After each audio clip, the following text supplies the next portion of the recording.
Bismillahirrahmanirrahim. Бүгүнкү Кур'ан әліпбесі сабагыбызда васыл темасын тактап айтканда бир канча сөздөрдү бири-бирине кошуп окууну үйрөнөбүз.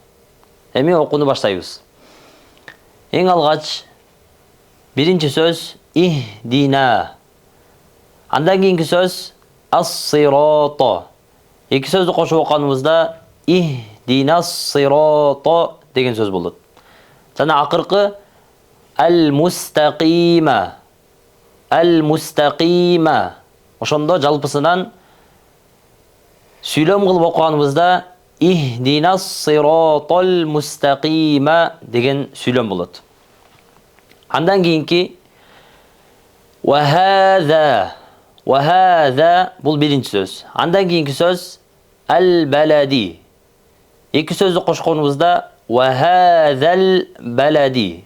Жана акыркы үчүнчү сөздү кошобуз ал-амини. Эми бардыгын кошуп бир сүйлөм болуп окуйбуз. Ва хазал баладил амини. Андан кийинки сөздү окуйбуз нару. Нару. Жана андан кийинки сөз аллахи. Бул эки сөздү кошуп окуганда наруллахи. Ошондо аллахи сөзүндөгү алиф тамгасы окулбай калат. Жана үчүнчү ал-муқадату. Эми бул үч сөздү кошуп окуйбуз. Наруллахил муқадату. Андан кийинки сөз камасали. Камасали. Жана андан кийинки аллази. Бул эки сөздү кошсок камасалиллази. Камасалиллази. Жана акыркы сөз истауқада.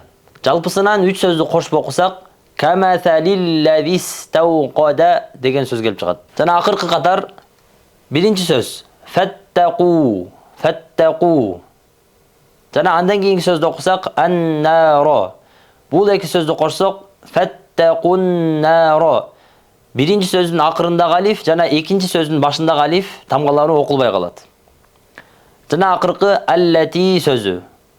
Жалпысынан үч сөздү кошуп окусак фаттaqun-нароллати деген сөз болот. Жана акыркы сөз бул хуа. Хуа. Жана андан кийинки ат-тауабу.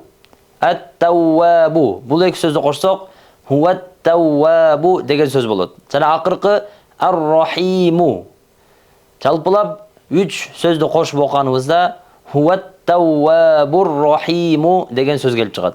Мына ошентип биз бүгүнкү сабагыбызда сөздөрдү бири-бирине кошуп окууну үйрөндүк.